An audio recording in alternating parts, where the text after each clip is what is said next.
नमस्कार दोस्तों, मैं हूं आपके साथ कृपाशंकर शर्मा। वित्त मंत्री निर्मला सीतारमण ने लोकसभा में नया आयकर बिल पेश कर दिया है। नए आयकर कानून में प्रीवियस ईयर और असेसमेंट ईयर को खत्म कर दिया गया है। अब केवल टैक्स ईयर होगा। नए जो आयकर कानून है उसको 1 अप्रैल 2026 से लागू करने का प्रस्ताव रखा गया है। अब आपके लिए जानना भी बेहद जरूरी है कि आखिर बदलाव क्या हुए हैं, नए नियम क्या हैं और इसके साथ ही आपके जीवन पर, आपकी इनकम पर इसका क्या असर पड़ने वाला है, ये टैक्स कैसे काम करने वाला है, कितना असर इसका होगा। तो चलिए आपको बताते हैं क्या कुछ नया होगा इस बिल में।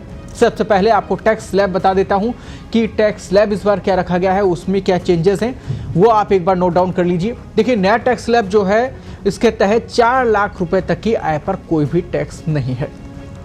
4 लाख 1 रुपए से 8 लाख रुपए तक की आय पर 5% टैक्स लगेगा।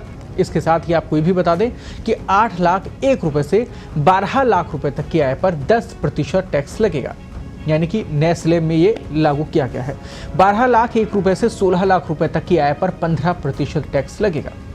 इसके साथ आपको ये भी बता दें कि 16 लाख 1 रुपए से 20 लाख रुपए तक की आय पर 20% टैक्स लगेगा। इससे पहले बजट में इनकम टैक्स को लेकर बड़ी राहत दी गई थी। न्यू टैक्स रिजीम के तहत अब 12 लाख रुपए तक की कमाई पर कोई टैक्स नहीं देना होगा। नौकरी पेशा लोगों के लिए 75,000 के स्टैंडर्ड डिडक्शन के साथ ये छूट 12,75,000 रुपए हो जाएगी। अब स्टैंडर्ड डिडक्शन क्या कुछ है वो भी आप देखिए।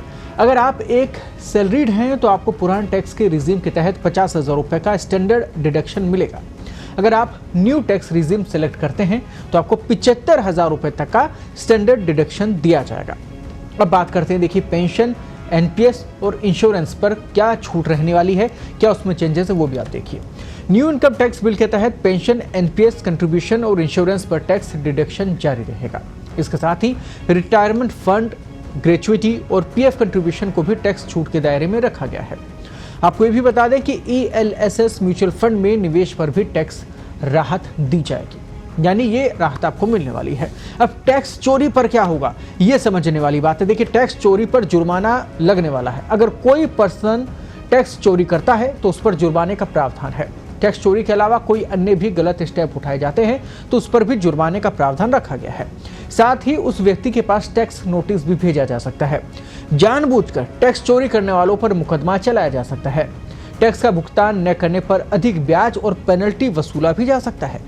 आय छिपाने पर अकाउंट सीज और संपत्ति जब्त करने का भी इसमें अधिकार रखा गया है। अब बात करते हैं किसानों की इनकम की। एग्रीकल्चर इनकम पर टैक्स छूट क्या कुछ रहेगी वो आप देखिए।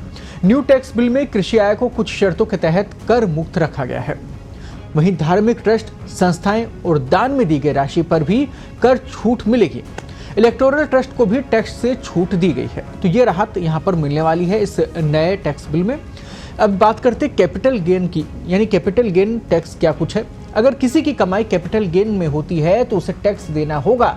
शॉर्ट टर्म कैपिटल गेन के तहत 20% का टैक्स देना होगा। लॉन्ग टर्म कैपिटल गेन के तहत 12.5% का टैक्स लागू होगा। तो ये है बदलाव जो नए बिल में शामिल किए गए हैं। उम्मीद करते हैं आपको ये जानकारी पसंद आई होगी। ऐसी ही तमाम अपडेट्स के लिए आप बने रहिए पत्रिका के साथ और इसके साथ ही कमेंट बॉक्स पे कमेंट जरूर कीजिए। कोई और जानकारी किसी और विषय को लेकर जिसमें आपकी जिज्ञासा है आप हमें बताएं, हम उससे जुड़ा हुआ वीडियो भी आपके लिए लेकर आएंगे। तब तक के लिए दीजिए इजाजत। नमस्कार।